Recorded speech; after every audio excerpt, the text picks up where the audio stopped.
What's going on, guys? Welcome back to the Control Room. I'm your host, Esrael Johannes, and man, do we have some stats to go through from this last week. First, let's talk about the Mavs. They've won 5 of their previous 6 games, but lost their last 2 after Kyrie and Derek Lively II went down with injuries. So we're going to break down their stretch of their last 4 games where they finished 1-3. For the Pelicans, they won 4 straight, but then they blew a massive lead to the Memphis Grizzlies and Ja Morant. So what's causing these massive blown leads? We'll talk about that next. And then for the Thunder, Shai Gilgeous-Alexander beat the Nuggets at the end of the game in Denver, and the Thunder will host both LA teams this week, and so we'll preview those matchups briefly.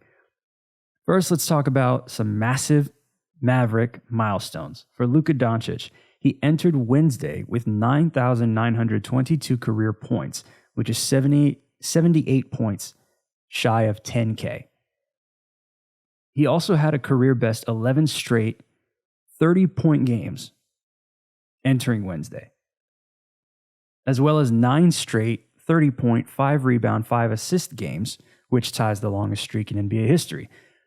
However, he only scored 28 points against the Clippers on Wednesday night, and so although he is 50 points shy of 10K entering Thursday, both of the previously mentioned streaks have now been snapped. The Mavericks as a whole in the last 4 games have these results. December 14th versus Minnesota, they lost 119-101. On the road at Portland, December 16th, was a win, 131-120. December 18th at Denver was a loss, 130-104. And then at home, December 20th against the Clippers was also a loss, 120-111. That first game of the 4 that I mentioned, the Timberwolves and the Mavericks, in this game, the Mavs shot 7 of 32, about 21.9% from 3, and allowed 54 paint points. The Mavs never shot better than 33.3% from 3 in any quarter in this game. The Mavs are now 1-7 this season when allowing 34% from 3 and 54 paint points. This also includes losses to Denver and the Clippers. They were out-rebounded by Minnesota 45-34. Minnesota offensively out-rebounded Dallas 12-4. And it led to a 14-7 advantage for Minnesota in second chance points. For Dallas, I had been constantly saying rebounding will lead to other categories that will give them advantages, and miscellaneous scoring seems to be another issue that the Mavs have in some of these losses. The bench in this game was outscored 56-25. The Mavs allowed 25 free throw attempts, although Minnesota only converted 17 of them. The Mavs shot 7 fewer free throw attempts, so 16 of 18, a great percentage at 88.9%, but nowhere close in terms of attempts. The players that played well in this game were Luka with 39 points, shooting 15 of 27 from the floor, 7 of 7 from the stripe, with 13 assists. Derek Lively II scored 15 points on 7 of 9 shooting, 6 rebounds, 2 blocks. Dante Exum had 14 points on 5 of 6 shooting, 2 of 3 from 3. But you can't just have 3 players go off and hope to win. There were 3 players that struggled mightily, and Grant Williams was one of them with only 5 points on 2 of 11 shooting, 1 of 7 from 3. He had been on a bit of a cold streak. Derrick Jones Jr. only had 3 points in this game, shot 1 of 8 from the floor, 1 of 6 from 3. Tim Hardaway Jr., who's been a leading 6th Man of the Year candidate, only had 10 points in this game, although he was in double figures. He shot 4 of 15 from the floor, 0 of 7 from 3. So that imbalance that led to Luka, Lively, and Exum.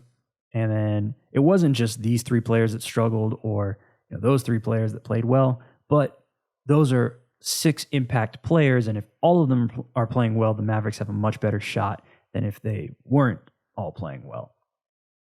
So let's go to the game that they actually won. The Mavs played the Trailblazers in Portland again. This time, DeAndre Ayton played in this game.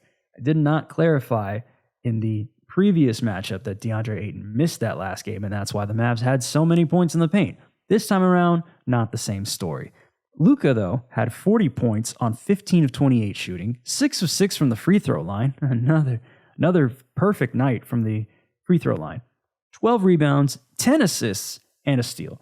His 34th career 40-point game and his 5th this season, as well as his 8th career 40-point triple-double and his 2nd this season. For the Mavs as a team, they shot 32 of 50 from 2, that's 64%, and 16 of 47 from 3, 34%. They only allowed 7 of 32, 21.9% from 3, from Portland. So when Portland is shooting that poorly, well, you can just shoot the lights out on them, right? The Mavs also had 15 fast break points, had a plus 14 advantage in bench points, 52 to 38. And then they were also outscored in the paint, though, 72 to 52. 72 is a big number. The Mavs are 1-2 this season when allowing 70-plus paint points. Last season, they had only allowed 70 paint points 3 times. The calendar year isn't over, and they've already allowed 70 3 times.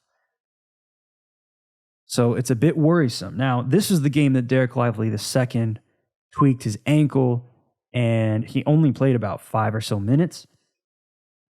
So that may have led to how the Mavs were struggling in their paint defense. But with him being out, now you've got to lean on the guys that are there to hopefully protect the paint better than you have whenever Lively wasn't on the floor. It's a tall order, but it's necessary because you can't survive when you're playing against teams that are in title contention and they drop 70 points in the paint. You just can't have that. So it's something that the Mavs have to look at as an area of improvement that they need. And they especially need Derek Lively back as soon as he's healthy. Now let's transition to the Mavs-Nuggets game in Denver. Dallas only had 2 double-digit scores in this game. That's kind of rare. It's about as rare as having 8 of them in a game.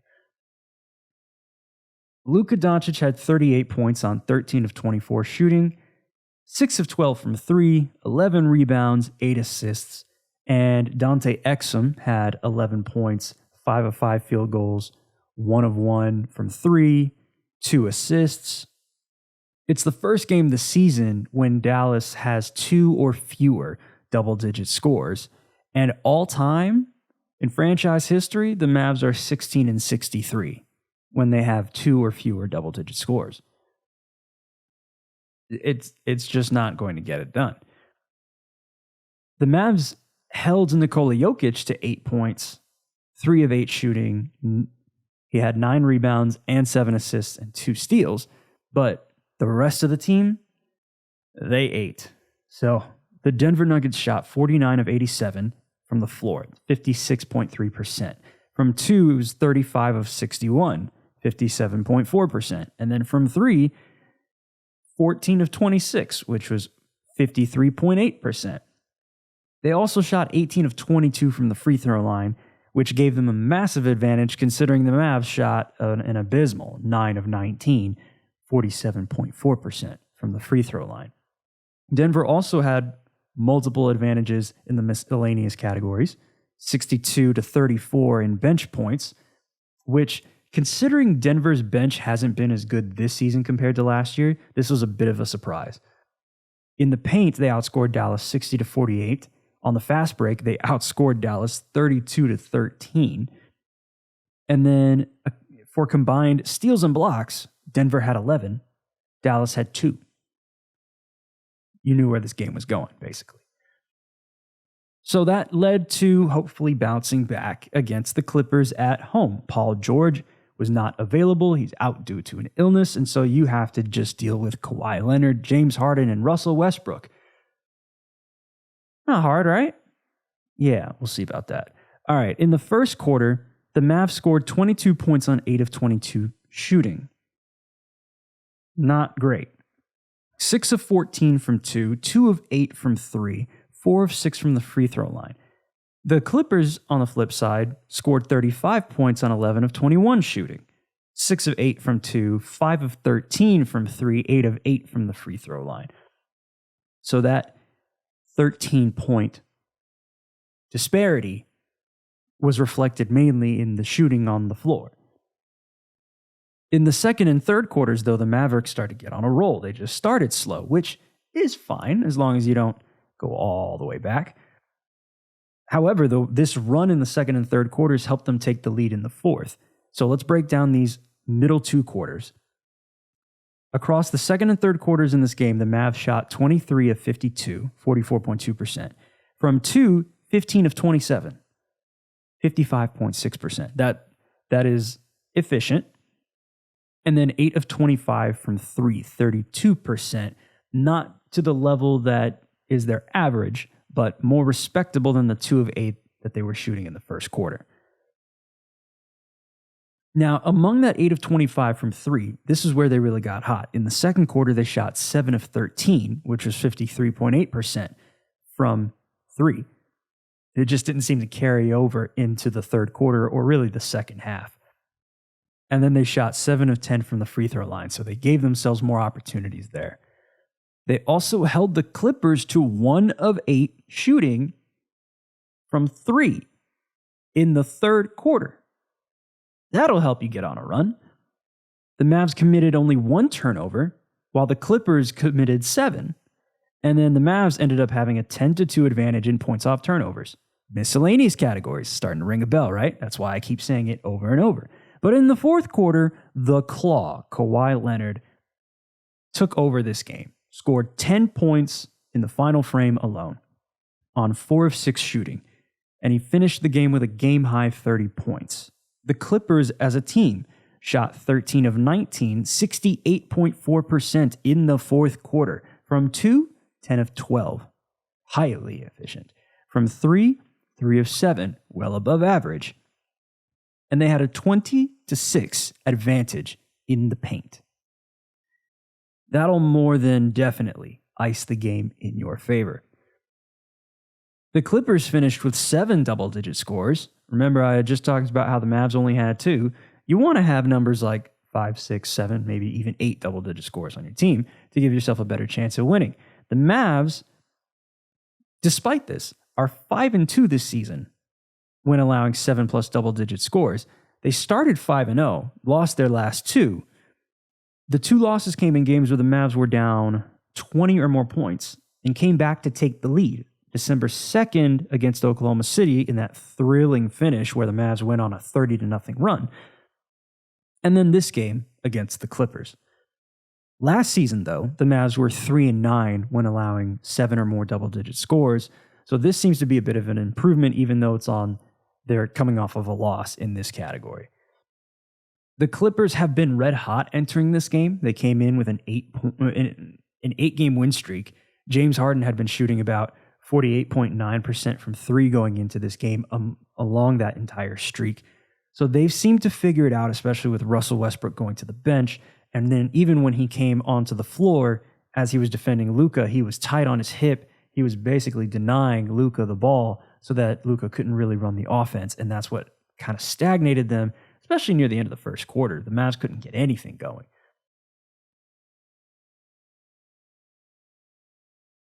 In this game, though, it went into clutch time.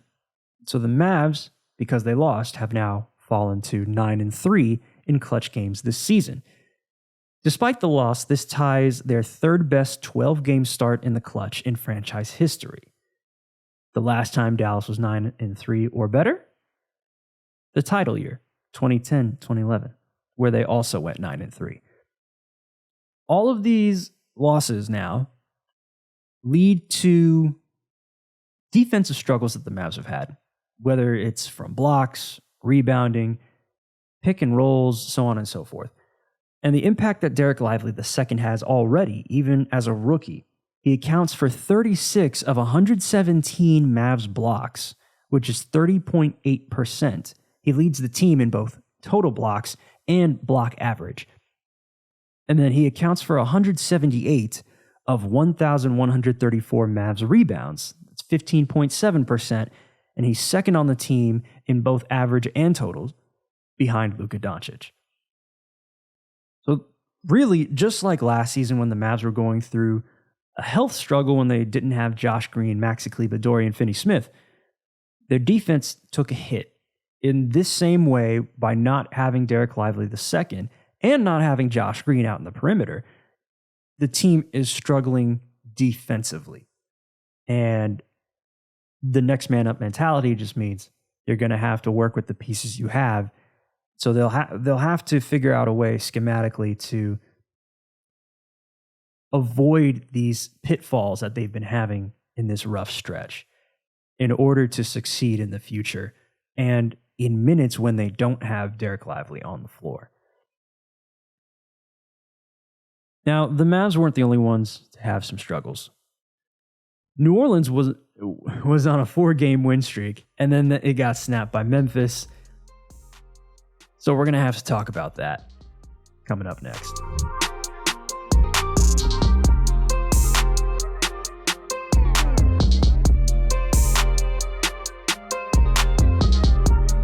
Okay, let's talk about the New Orleans Pelicans and the Oklahoma City Thunder in their Week 8. For the Pelicans, they won 4 straight before their game against Memphis. They won on December 11th versus Minnesota at home with a win of 121-107, followed by a win on the road at Washington, their second straight win in Washington on December 13th with a 142-122 win. And then they traveled to Charlotte December 15th and beat them 112-107. And they finished this road trip in San Antonio on December 17th and beat Victor Wembanyama and the Spurs 146-110, including a 3-point barrage by the likes we've almost never seen before, because the Pelicans shot 22 of 42 from 3 in that game. And that's actually a franchise record. They made 11 of them in the first half.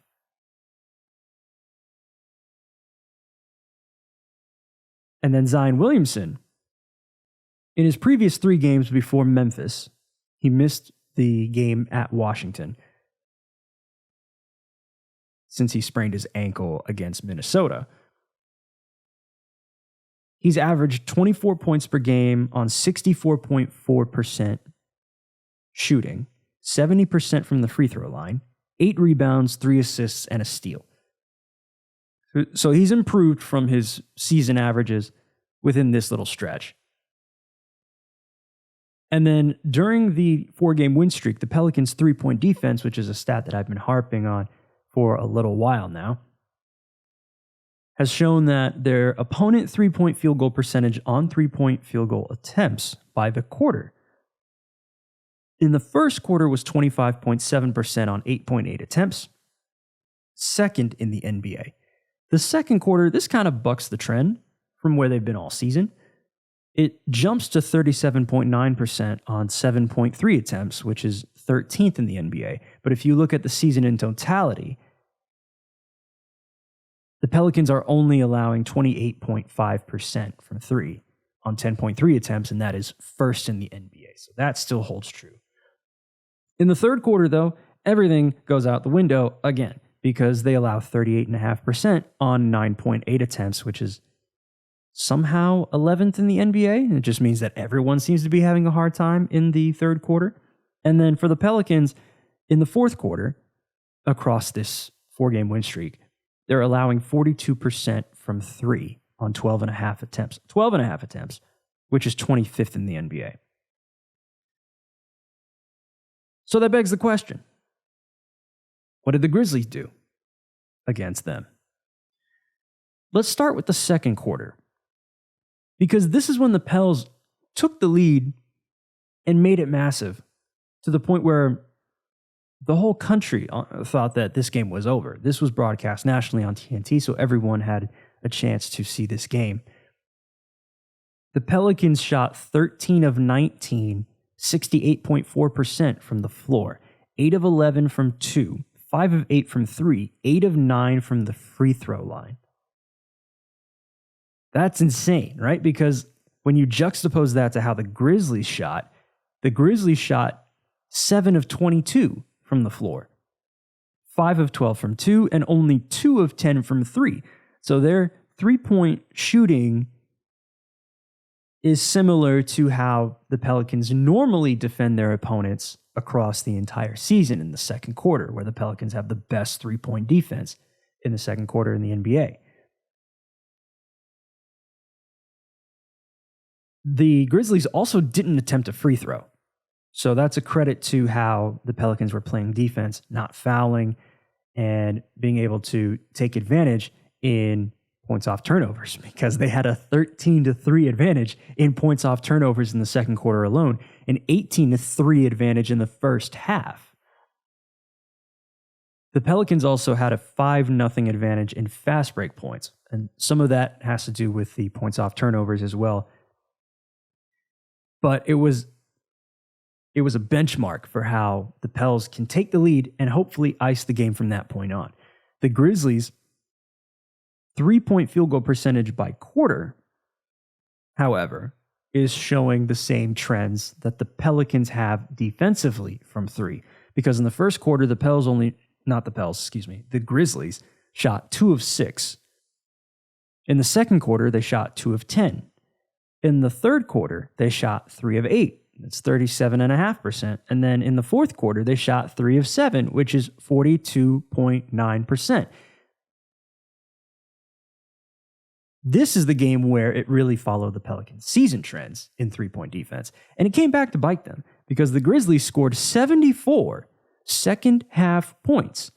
That's the second most points in any half by a Pelicans opponent this season. The most was 75 points in the second half from Denver on November 6th.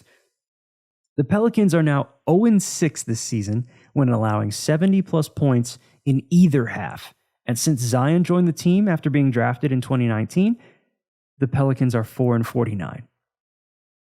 How about you stop dropping or letting your opponents drop 70 on you in a half? That's rule number one. The Grizzlies' advantage in the second half was that they made 5 more field goal attempts.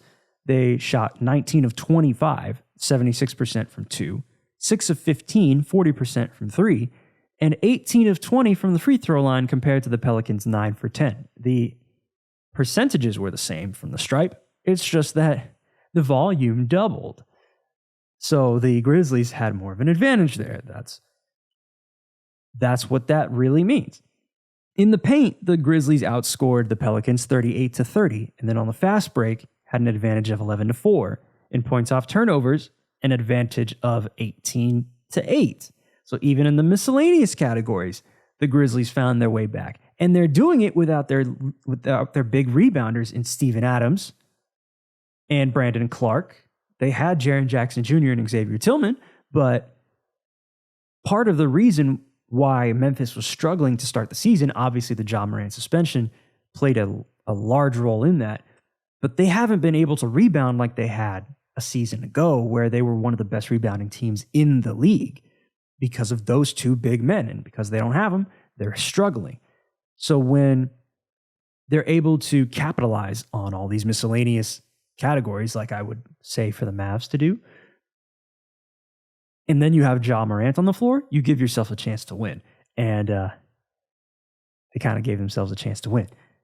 The Pelicans blew their 7th double-digit lead to lose the game. That ties the second most in the NBA with Miami and Washington. The most in the NBA is 9 by the San Antonio Spurs. That's not the company you want to keep. For a team that has the aspirations that the New Orleans Pelicans have, you cannot be blowing these many leads. At the end of the season, you'll be looking at the standings like we should have won at least half of those games that we lost. So let's look at the superstar matchup between Zion Williamson and newly reinstated Ja Morant.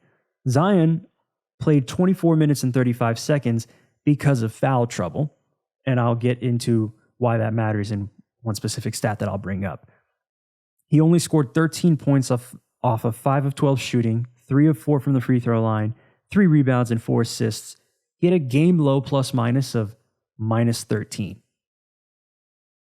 What does that mean? Why do I bring up plus minus and why do I signify how low it is across the board? When you hear plus minus, what I want you to understand is that it basically denotes how many points were scored in your team's favor while you were on the floor. So if it's minus 13, that means that while you were on the floor, your team scored 13 less points than when you were off the floor. However, like I just said, he was in foul trouble.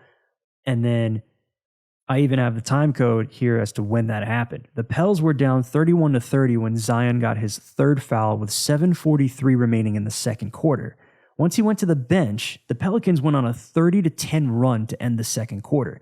That is not because Zion Williamson is not capable offensively. I want to be clear that he just missed out on benefiting in his plus minus from the 30-10 run because of foul trouble.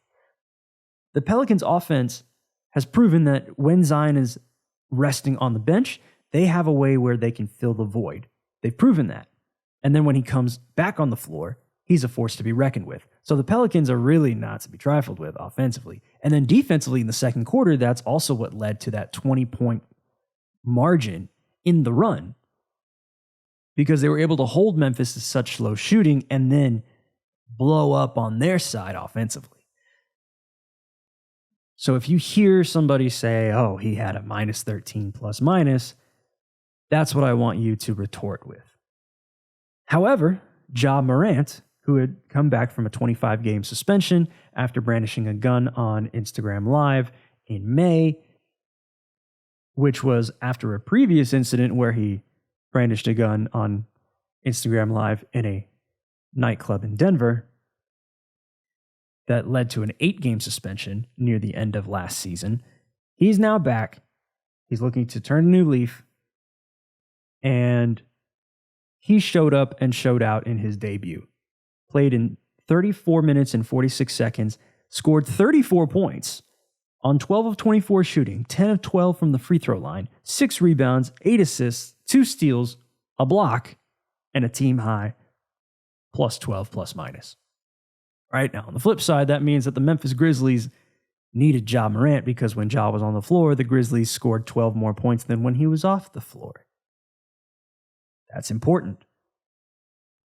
And then he ended the game with the buzzer-beating layup. So the Memphis Grizzlies now feel like they have some life, which is good for them.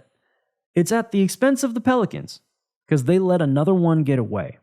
And so because this has happened over and over, if it were one time, that'd be one thing because Ja Morant is Ja Morant, and it's good to see him back in the league. It's another thing when you've let this happen 7 times now, and we're not even in to the end of the calendar year. We're just past the quarter mark in the season. And 7 of those games have now been blown after a double-digit lead. I think the Pelicans know this more than anyone, that you can't win games this way, obviously, because you've blown the leads. But it has to become something that they focus on from this point on, because there's no margin for error, especially in a tight Western Conference. Let's transition, though, to the Oklahoma City Thunder, a team who has been successful in the West all season long. Shai Gilgeous-Alexander had a game winner of his own against the Denver Nuggets. December 16th in Denver, Shai scored 25 points on 9 of 20 shooting, 7 of 8 from the free throw line, 6 rebounds, 8 assists, and 2 steals, including 11 points in the fourth quarter and a game-winning shot with about a second remaining. To supplement that, Chet Holmgren scored 17 points, 6 of 12 from the floor, 4 of 6 from the free throw line, 11 rebounds, and a career-high 8 blocks. The Thunder, as a team, had 9. Chet was 2 blocks shy of becoming the 4th rookie in NBA history with a points, rebounds, blocks triple-double. It would have been the 6th instance because David Robinson had 3 such games as a rookie, and he would have been the first rookie since David Robinson of the San Antonio Spurs when he did it back-to-back on February 20th and 23rd, 1990. So it's been a while. And then Jalen Williams, Jalen Williams, scored 24 points on 11 of 20 shooting, 3 assists, and a steal. He had 8 points in the fourth quarter alone. That's a third of his points all in one frame. And he's now scored in double figures in all but one game this season. The Thunder as a team against the Nuggets are led by that three-headed monster of SGA, Chet, and J-Dub. They brought the Thunder back from down 8 points with 3:33 to go. The Thunder went on a 15-6 run with just those 3 players scoring. That's how crazy this team is. In the second half, SGA had 18, J-Dub had 16, and Chet had 12. In points off turnovers, OKC had an advantage of 10-2. In the paint, the Thunder had an advantage 20-12. They had 64 paint points for the game. That's the second most this season. So they're playing to their strengths. The Thunder will now host the Clippers and the Lakers. And to me, their defense, their length, their ability to score easy baskets with points off turnovers and fast break points, that will help them win both of these matchups. The Lakers are not as good in outside shooting as the Clippers are, because they primarily score in the paint with LeBron and AD. They do have shooters, though, so the Thunder will have to be present and tight on defense. When they play the Clippers, though, they've got to deal with Russell Westbrook. He's returning to OKC. He guarded Luka Doncic really well in Dallas. As I said, he denied the ball and just stayed right on his hip. And so Shea does move around a lot faster than Luka. He's probably the best complement to Russell Westbrook in terms of energy. So that's going to be a matchup that we're going to love to see. SJ's got to be ready for him. Chet Holmgren, the big man, has to be ready for Ivica Zubac and Anthony Davis in order to help the Thunder excel in those matchups. So that's something to look forward to across the next week. Before we go, we got one more segment, and we're going to preview the greatest day in the NBA. That's Christmas. And we'll talk about some upcoming matchups throughout the rest of the week. Next.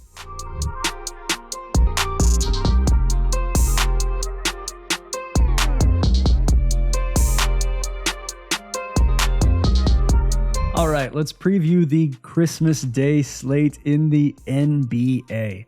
This is Monday, December 25th. It's going to start with the Bucks of Milwaukee and the Knicks of New York.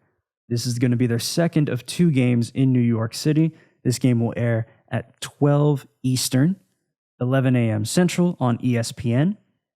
That will be followed by the Golden State Warriors and the Denver Nuggets at 2:30 Eastern, 1:30 Central on ABC, followed by the greatest rivalry in the NBA, the Boston Celtics and the Los Angeles Lakers at 5 p.m. Eastern, 4 p.m. Central on ABC.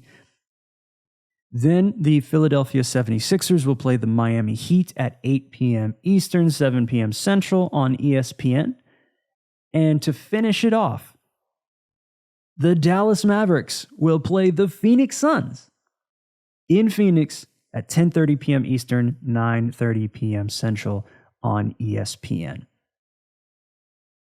Now that we are close to the end of the calendar year, the NBA has opened up All-Star voting. So you can go to NBA.com, sign in with your NBA ID, go on the NBA app, and vote for your favorite All-Stars. Luka, Shea, I'd say they deserve it, right? I was not asked by the NBA to put this in the show. I'm just saying this because I'm an NBA fan just like everyone else. So go out there, find a way to vote every day if you can, and make your voice heard because the fan vote matters. So next week, we will recap week 9 and ring in the new year. We'll also review some of these Christmas games if they're, up to snuff. Next week will be the 10th episode of The Control Room, and that's how we'll close out the calendar year before we start in January. And I'm also going to talk about how the Cowboys lost to the Buffalo Bills, although I don't want to talk about that much. It was quite a beatdown. Dallas will visit Miami to try to bounce back from that loss. At the same time, though, Philadelphia did lose to Seattle, and so both teams are now 10-4 at the top of the NFC East. I'm not sure if either of these teams can beat San Francisco because San Francisco already bludgeoned both of these teams in the regular season. But for them to have a chance, they're going to have to push off that matchup until the NFC Championship game. That's their best shot at advancing further than where the Cowboys have been in the past. So for now, the Cowboys need to focus on the Miami Dolphins and win out because they've got Miami, they've got Detroit. And if they win out, then eventually the tiebreakers will start to really play a role, especially now that Philadelphia has lost an NFC game, just like Dallas has lost an NFC game. The Philadelphia Eagles lost to Seattle. The Dallas Cowboys lost to Arizona. They've lost to an AFC team now. So that's going to be a fight to the finish. It always seems to be when it comes to the NFC East. It's just something to look forward to going into the weekend and the weeks beyond. Let's look at the upcoming schedule. The National NBA Tip-Off. Thursday, December 21st, the Lakers will play the Timberwolves on NBA TV at 9 p.m. Eastern, 8 p.m. Central. And then Friday, December 22nd, the Denver Nuggets will play the Brooklyn Nets at 7:30, 6:30 Central on NBA TV, followed by the Wizards and the Warriors. Jordan Poole will make his return to San Francisco at 10:09 Central on ESPN. Then Saturday, December 23rd, the Bucks will play the first of two games against the Knicks in Madison Square Garden, 12:30, 11:30 a.m. Central. 12:30 p.m. Eastern, 11:30 a.m. Central on NBA TV. And then on local television, Thursday, December 21st, the Pelicans will visit the Cavaliers at 7:30, 6:30 Central on Bally Sports New Orleans and Bally Sports Ohio. Then the Clippers will play the Thunder at 8/7 Central on Bally Sports SoCal and Bally Sports Oklahoma. Friday, December 22nd, the Mavericks will play the Rockets at 8/7 Central on Bally Sports Southwest and the Space City Home Network. And then Saturday, December 23rd, the Houston Rockets will play the New Orleans Pelicans at 8/7 Central on Space City Home Network and Bally Sports New Orleans. The Lakers will play the Thunder at 8/7 Central on Spectrum Sportsnet and Bally Sports Oklahoma.